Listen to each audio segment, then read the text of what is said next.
Welcome to another episode of Timeless Business and Building Strategies. Today we have Tyler Turnbull with us. Tyler is with Catalyst Surety Partners. Tyler, thanks so much for joining us today. Tony, really appreciate you having me on. Excited to be here. Thank you, sir. Hey, so give us a quick high level overview of what Catalyst Surety Partners is and what's your role there. No, absolutely.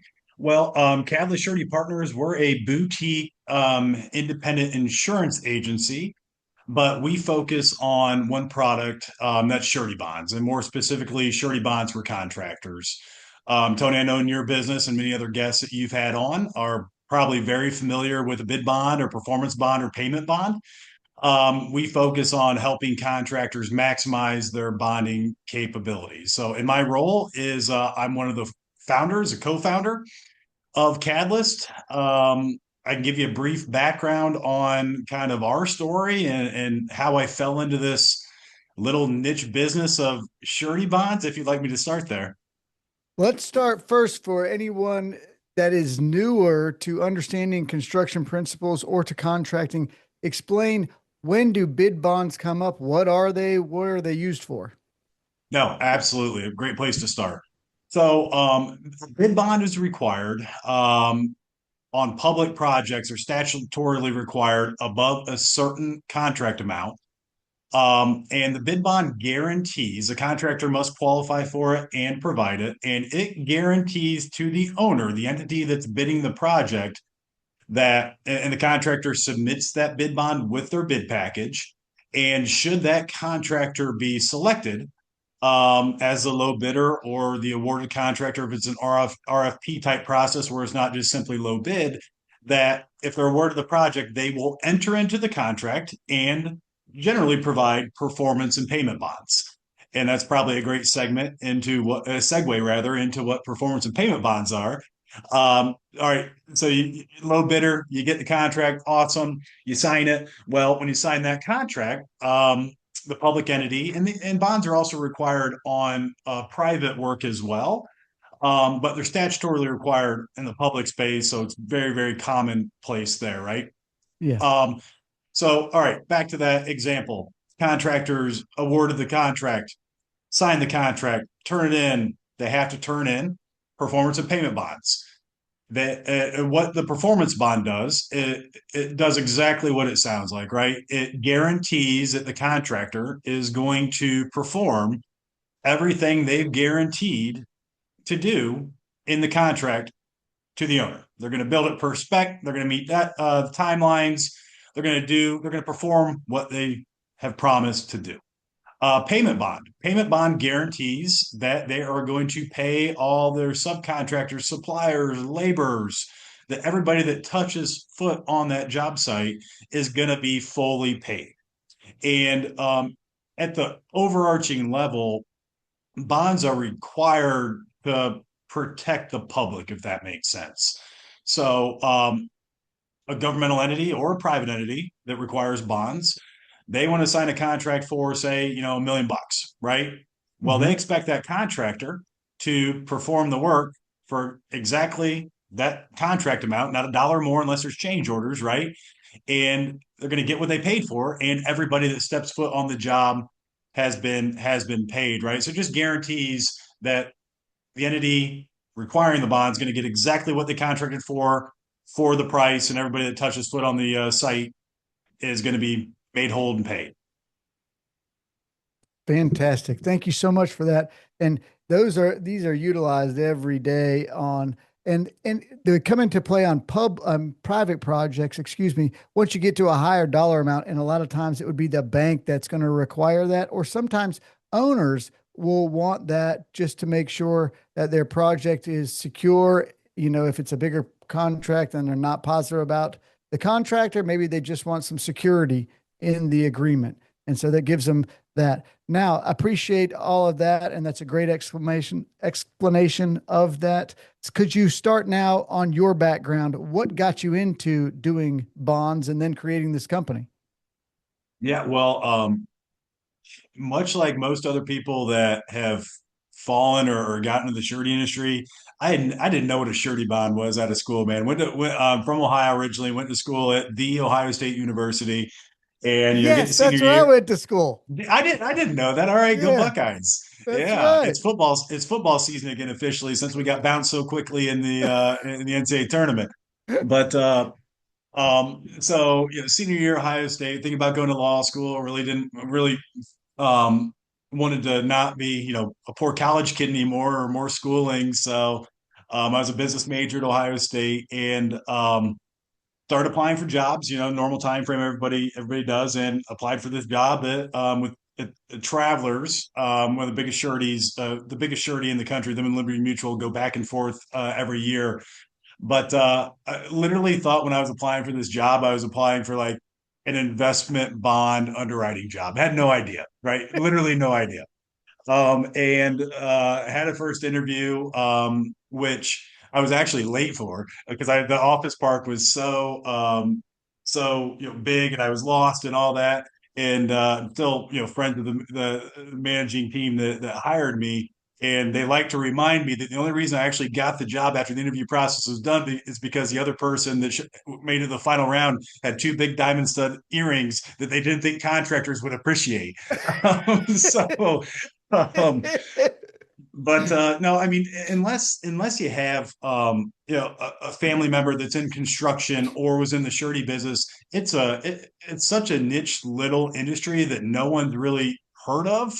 Right. So long story short, fell into it in 2006 when I graduated out of Ohio State, and worked for Travelers, one of the largest, as I mentioned, one of the largest surety companies in the country, and really enjoy the business right out of the gate. You get to really learn how a business operates, right? Because and I can get into this later if you want, Tony, but bond underwriters, what they do is they're assessing the viability of a contractor and their capability to be able to complete a specific project or the backlog they want to take on in any given time. And there's a financial underwriting, a lot of it's financial underwriting, but a lot of it's capability underwriting too, right? And a lot of more granular aspects of it's good risk management for any business, contractors especially, to have a bank line of credit, right? So it really, being a bond underwriter really teaches you a lot about just business, how to properly run a business, right? Hmm. But I've always had I always had a desire to be an entrepreneur, and I knew the surety space pretty well, right? So naturally, starting an agency would be a segue into my entrepreneurial journey, right? Hmm. So almost did it in Ohio with another partner, and guy's a great guy. I'm sure we would have done well, but I wasn't ready experience wise. And Ohio's home. My wife and I wanted to try to get to a little warmer climate and try out the Southeast before we started a family, right? So I joined Liberty Mutual down here in North Carolina in 2011, and Liberty Mutual, a huge underwriting company, very very good company, great culture throughout. Um, and that's where I met my business partner, co-founder of Catalyst, Scott Peelan. And I was with Liberty for 3 years, but Scott and I, when the seats we were in at Liberty Mutual, we were handling lead underwriters for some of the largest construction companies in the country.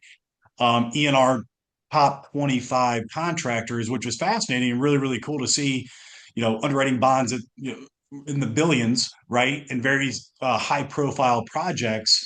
But what we noticed out there was a gap. And surety is such a different product than insurance. Hmm. Tony, I know you know this. In speaking to the underwriting philosophy a little bit ago, it's financial driven. It's really digging into a business to understand, their capabilities, their business plan, all that.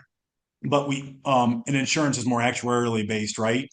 Yeah. But we saw there was a huge gap in the attention and service being provided to small to medium contractors in the Carolinas. There were a number of really, really good existing surety bond professionals, but they were pretty full at that time with their medium to large size clients, right? So our hypothesis was we want to bring the highest level of understanding of this little niche product down in the small medium space, of the construction segment, and help those folks that might be struggling with their bonding, that are trying to get their bonds through their insurance professionals that are really good at their workers' comp and really good at the auto, but really just don't understand bonding, right?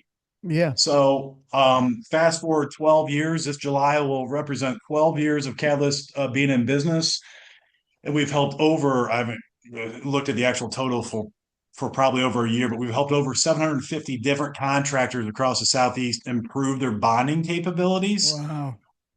We've got a phenomenal team of 10 people right now. Just got an accepted offer yesterday for our 11th. We're really, really proud of what we've built in the last 12 years.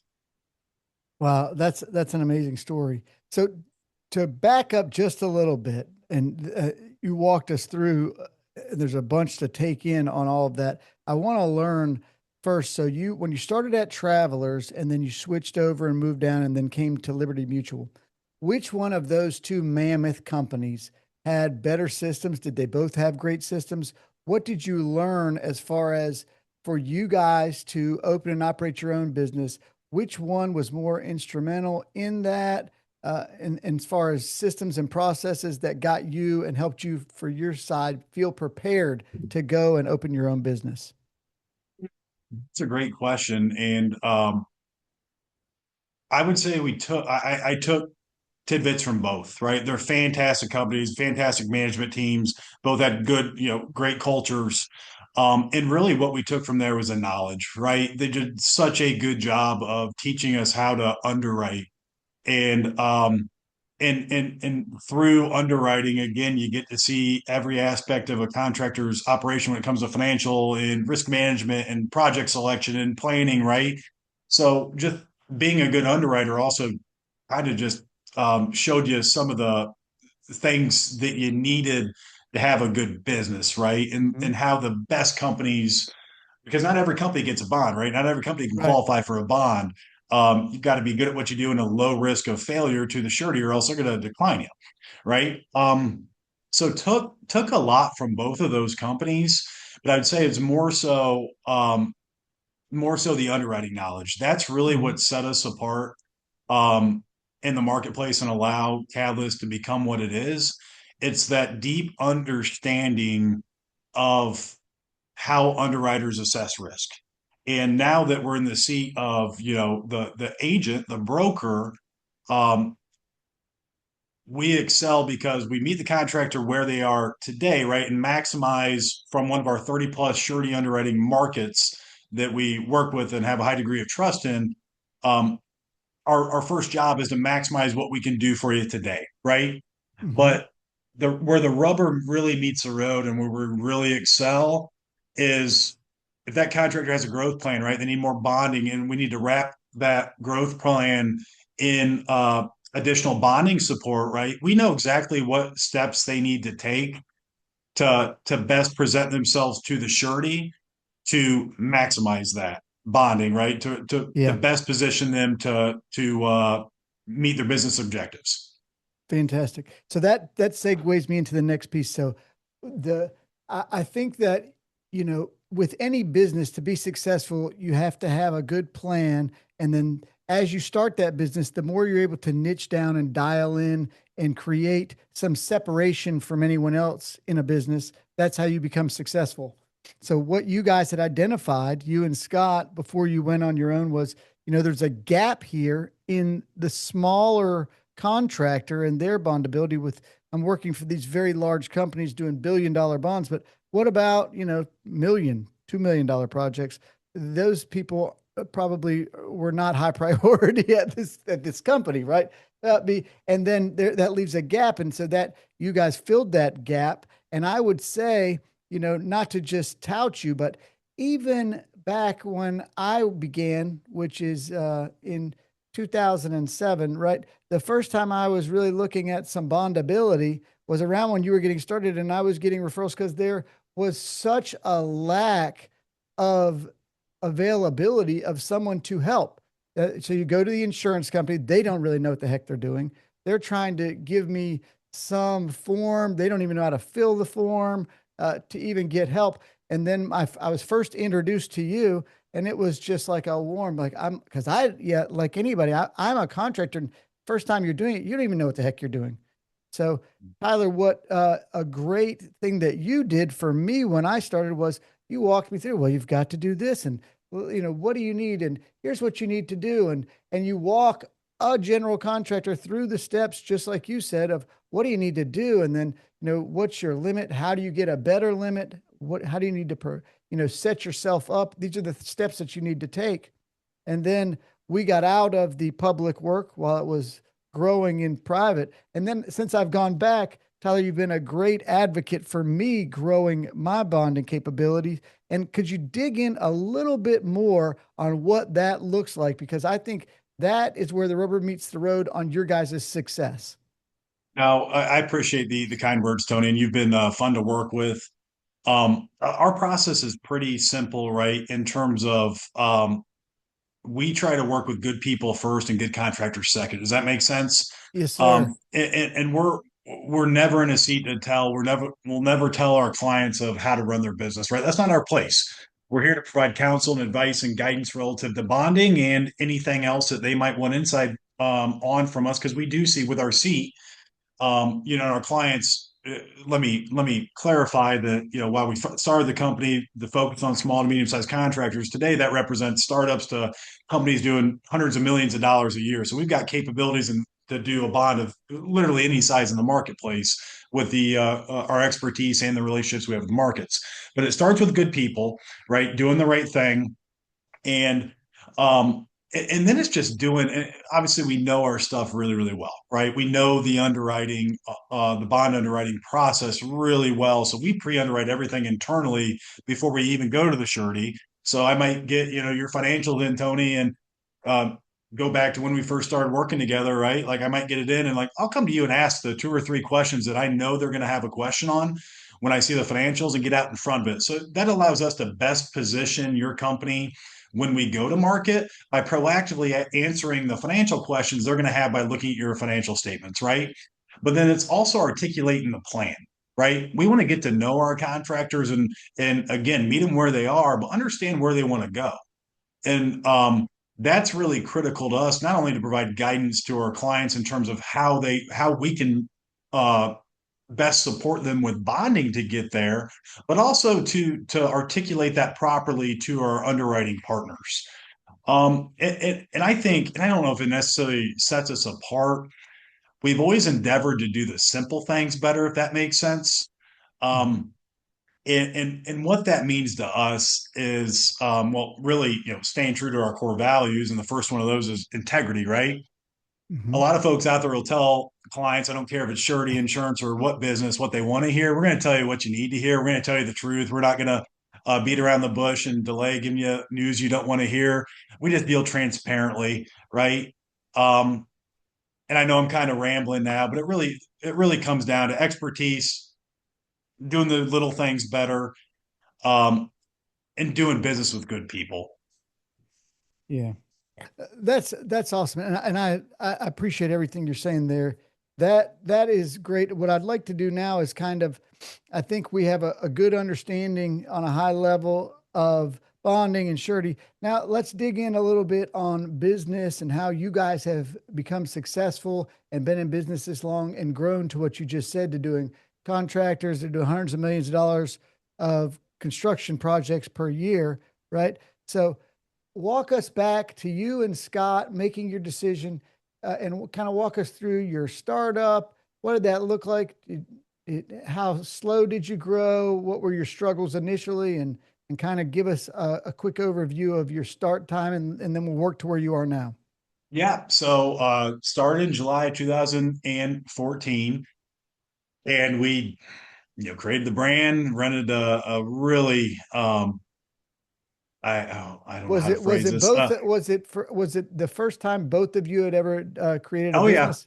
No, Okay. first time as entrepreneurs. We're both in big corporate America out of school, but so yeah, started in July 2014 in a really small nondescript office in the Cotswold part of Charlotte.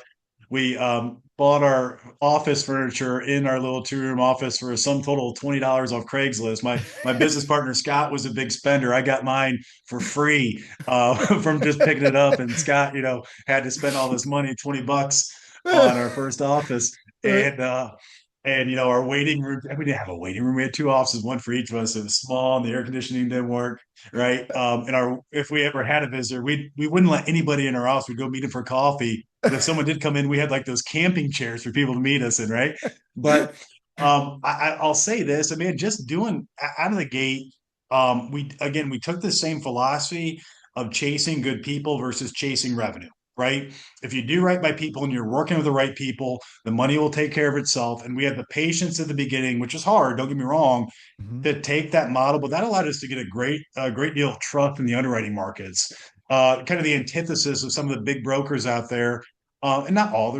We've got a number of competitors that do business the same way as we do, but a number of brokers out there across the country, they chase revenue, right? And they'll try to beat the underwriters into submission. And our philosophy was the opposite of that, right? But the first 6 months, I mean, man, we didn't pay ourselves. I had a 1 year old at the time when we started. My wife stayed home from work. I funded my living and my capital that I put into Catalyst to start from my 401k. Man, I was truly betting on myself. And we did $14,000 of revenue in the first 6 months. That doesn't feed a baby, and that doesn't pay many bills, right? Right. But I'll tell you this, like slowly over the next year, probably took about 18 to 24 months to really be at a place where we pay ourselves not much, right? Just for basic Right. necessities and stuff. Um, but Scott and I talk about it all the time. I don't, and we're having fun today, and we're really proud of where we are. We'll never have more fun than that first 18 months, because Yeah. every bid bond that we had out there, we there's no fee to work with us. We get commission off the premium. If a contractor gets a project and has to provide performance and payment bonds, we get a commission off of that premium they pay, right? So we went to Home Depot and got basically the whiteboard material, but it was in the size of plywood, sheets of plywood, right? And we had them Right. cut it down at Home Depot, and we drilled them into our office wall. And like we had so little going on, where we would write like, all right, ABC Construction bid on April 1st, potential commission $1,000, whatever, right? Right. And they'd get it, we'd be high fiving, right? Like it was so much fun just to see a high, as an entrepreneur, I know you get this, Yeah.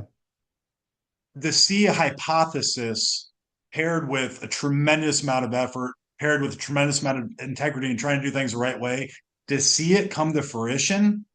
There's not many better feelings in the world beyond having a kid, getting married or whatnot than Right. that. Like Yeah. that's why we'll always refer to our struggle years, financially, to the most fun we've ever had. Yep. Absolutely. Yeah. And I can on that sentiment, I mean, I get butterflies when I'm dropping off a proposal. I mean, it's like so exhilarating when you're going in to try and win a job or go trying to close a job. I just went yesterday to a project, tried to close it. I mean, I spent 2 hours writing out a sales script on all the things I'm gonna go through to try and sell myself, where it, gets it away from a financial decision, where it's a relationship based decision, to your point, which is what makes companies the most successful when you have that integrity, and your reputation is the most important thing in any business, in my Yep. opinion. So let And then the next phase, I'll kind of mesh, that startup phase and viability and all that to where we are today. Um, we built a team since, and today, Scott and I are obviously very important here and help set, vision, direction, Mhm. high level goals, all that good stuff, leadership, if you will. But Catalyst is what it is today, and we're very proud of what we stand for in the marketplace, not only to our clients but our underwriting markets, underwriting partners. It's because we've just been incredibly fortunate with the standard of individuals that comprise our team. It's just good people that are really good at their craft, that work really really hard, but could also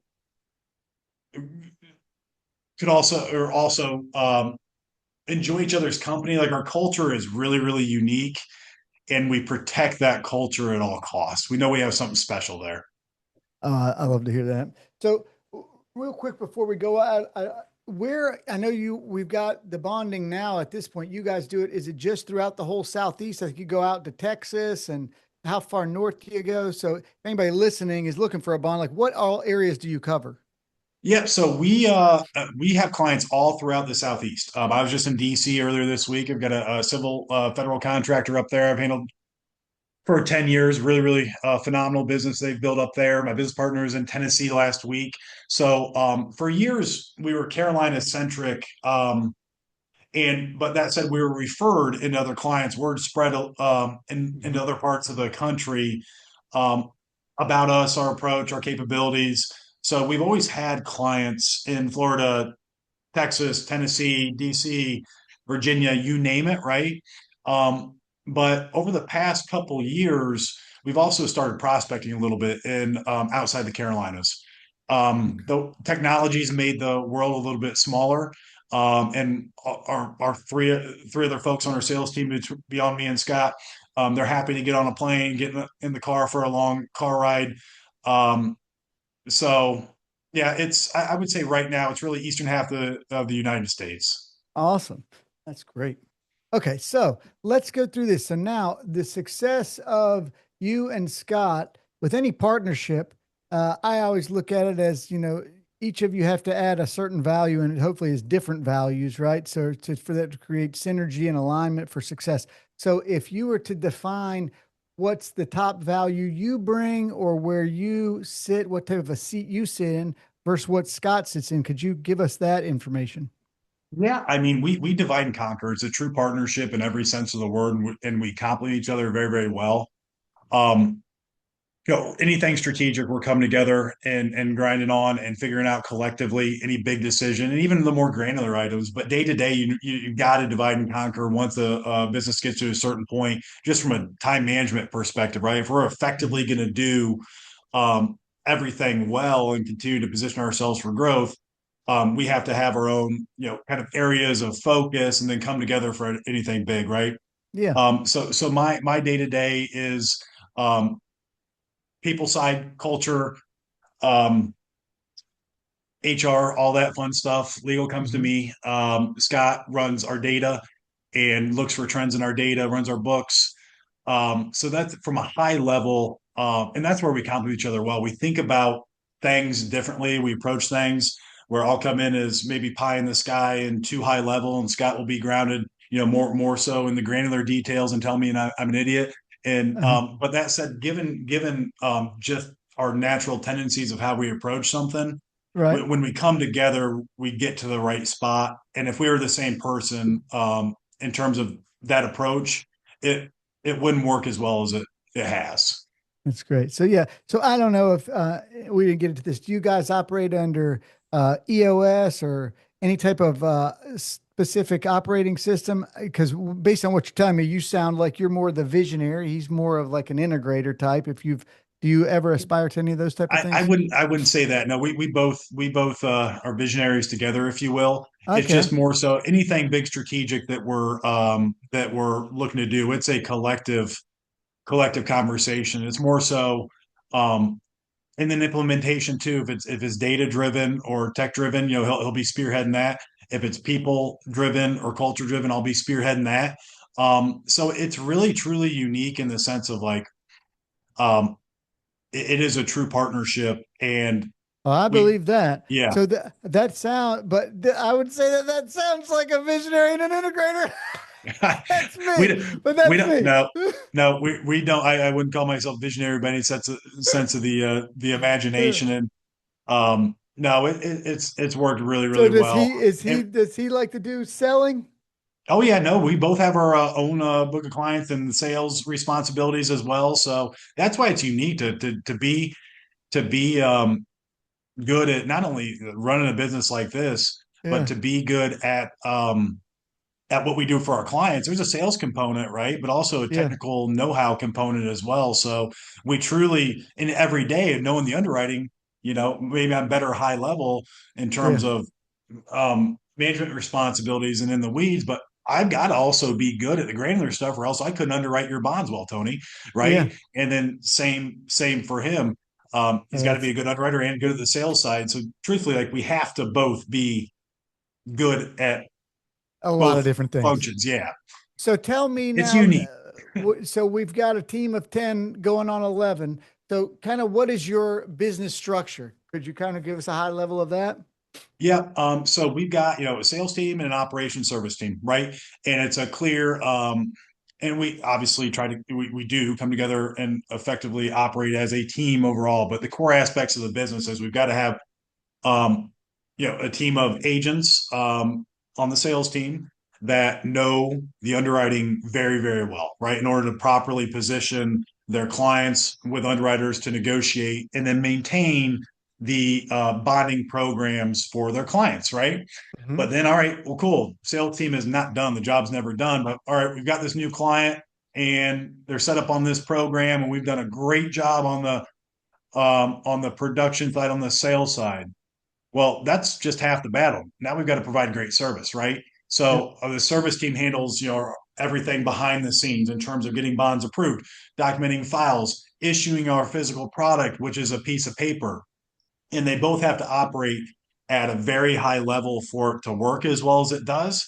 Because at the end of the day, our product is a piece of paper, but we're a service business. We are a Right. service business, and our product is our people, right? With a service business, and we have ever since we built a team, our goal is to be the best service provider each of our clients has, not just relative to bonds and insurance. We want to be the best service provider you have versus I don't your internet provider versus your tech people versus whatever. That means being consistently responsive, consistently transparent, and just consistently going back to what we talked about earlier, consistently doing those little things better than other service providers.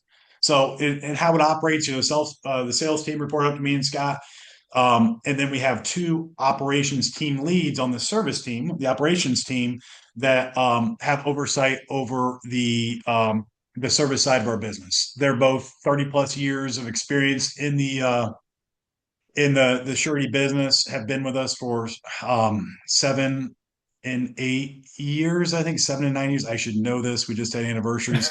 But they are absolutely phenomenal and great leaders for the rest of our service team. Oh man, that's so funny. All right. So now I would like to know, and I don't know how much you can get into this at all, but if possible, I'd love to hear. Could you give me any time where something went really sideways on anything that you've done, and how how it happens and what happens when something goes sideways with a bond, and kind of walk me through, without naming any names or anything, just kind of an example so somebody could understand what happens when a payment and performance bond goes sideways. Yeah, I mean that's a good question. There's so many different ways any construction project, better than I do, can go Yeah. sideways, right?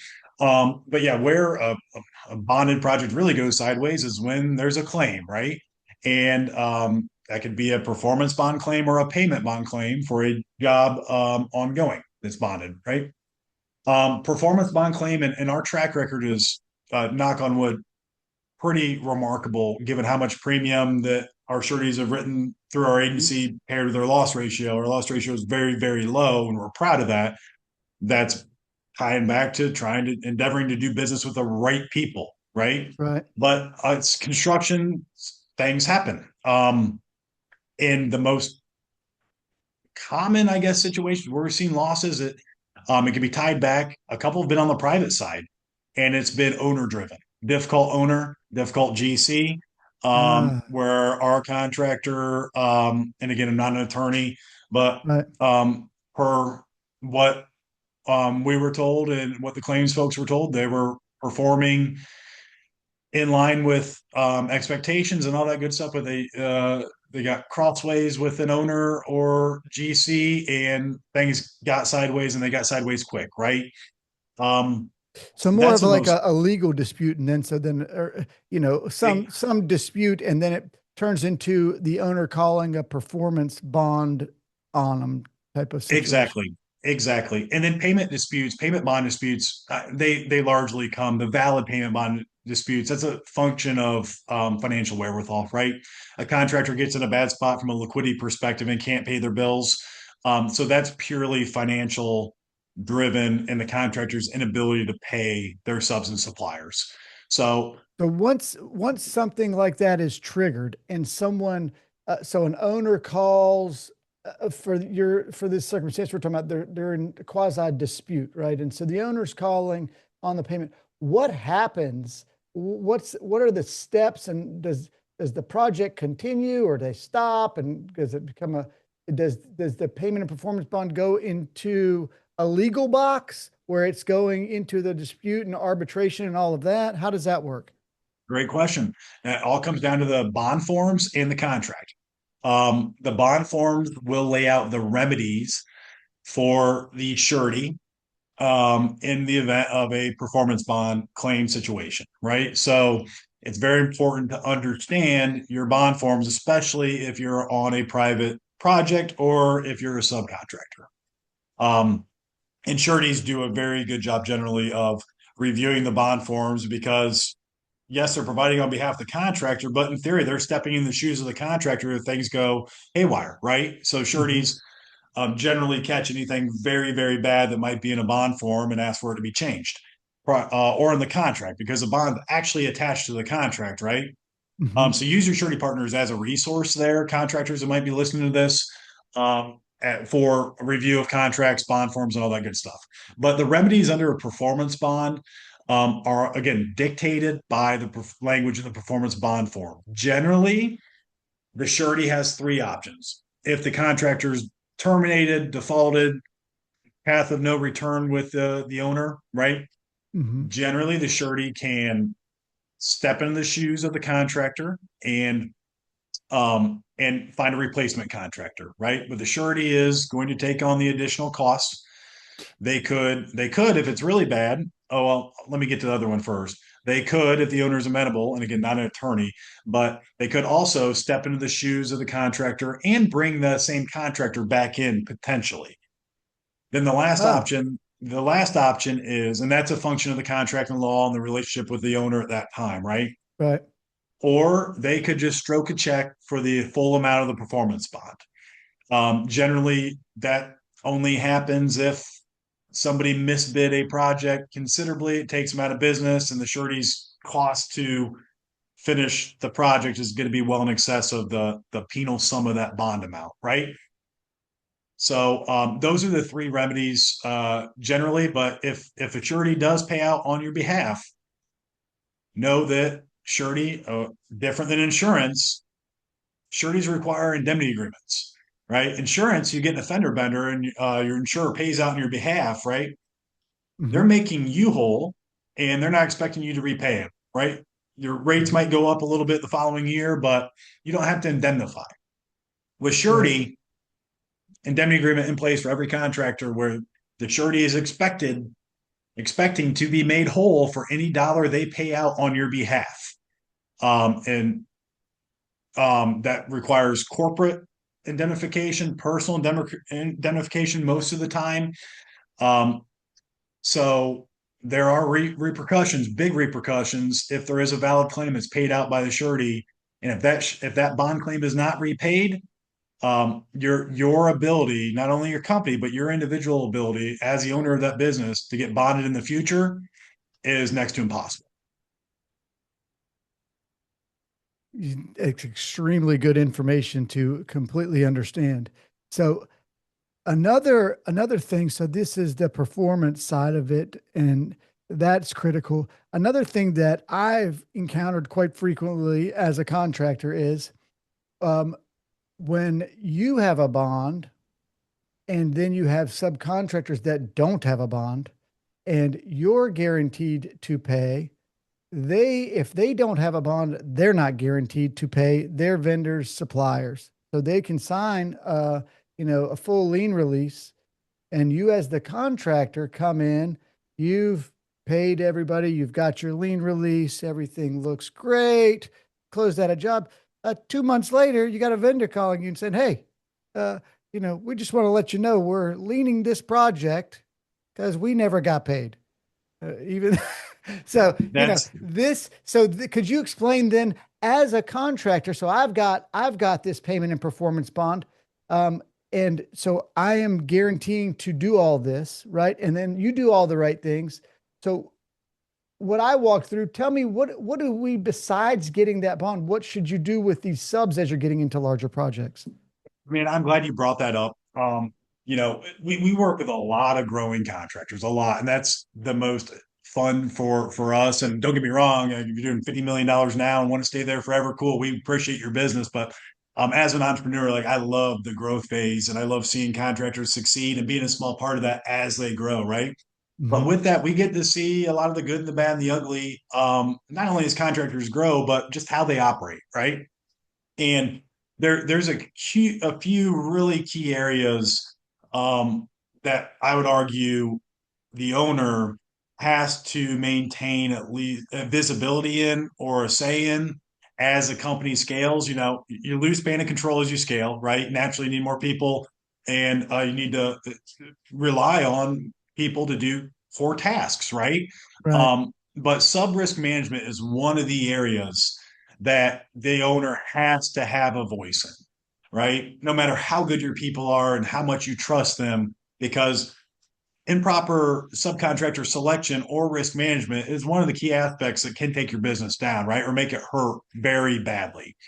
Now, with that situation where you're bonded and your sub's not bonded, that's common, man. We see the most common payment bond we see is exactly the scenario you just outlined.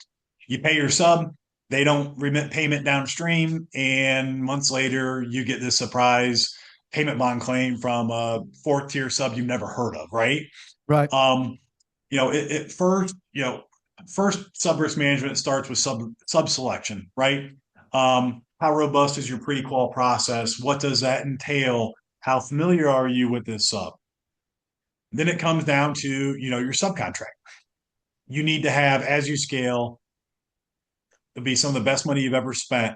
Invest in a very good construction attorney, not your attorney up the street, but an attorney that specializes in contract law at a high level to meet with you, understand your business, and draft you a good subcontract. Okay. But a good subcontract is not in that situation. That's not enough. That's not enough, right? Right. Also, having that payment protection.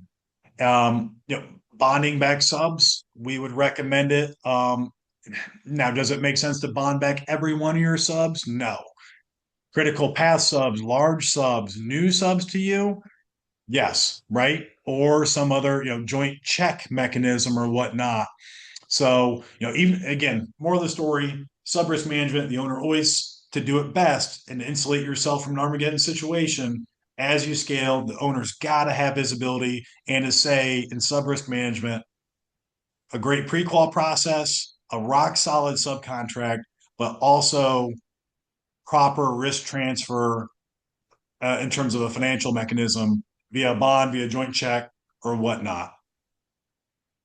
And this is probably to me one, if any, as contractors are listening to this, this is probably the most important thing of our whole conversation for your protection. So you get that bond, so you're beholden to all this, right? And you get that when you pay that sub and this sub, and you don't have the transparency of the sub, paying all those vendors, and this comes back to you, it is doesn't matter how good your subcontract master agreement is or this project agreement, you're liable. And so the only way to protect yourself in that situation is for them to have a bond.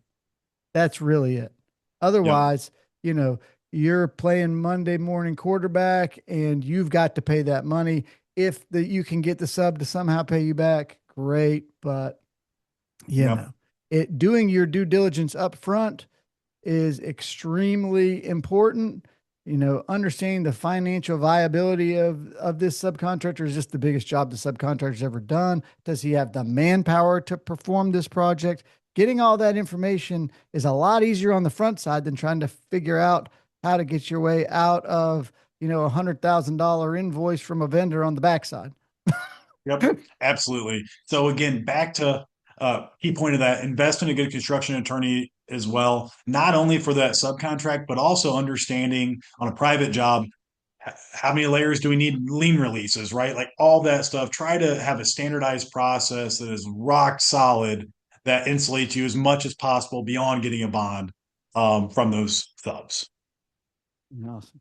Well, Tyler, it's been a great conversation today. I feel like we've gotten a lot of information for people to dig into. I sincerely appreciate you coming on and chatting with us today. It's been a lot of fun getting to know more about your business and your background into it. So thanks so much for chatting with us. Now, if people want to get in touch with you, what is the best way to reach you? Yeah, I would say via our website, catalystsurety.com. Um, and we've got you can learn a lot more about Catalyst, our origin story, our history, what we do, our value proposition to contractors, or Fantastic. directly you can email me. Email address is just first name dot last name Tyler.Turnbull at catalystsurety.com. And no, Tony, I appreciate you having me on. It's been a fun conversation. I could talk for hours. And sorry if I rambled. I'm known to do that, but I could talk for hours about what we've seen in our seat and best practices for contractors as we see them as they scale. So I appreciate the opportunity. Yeah, it's been a lot of fun. Tyler also spends a lot of time on LinkedIn, so you can catch him on LinkedIn as well. And we'll put all the information in the show notes. People can reach out to you directly. Tyler, thank you so much for jumping on with us today. I sincerely appreciate you. Hey, Tony, thanks again. Have a great day, sir. You too.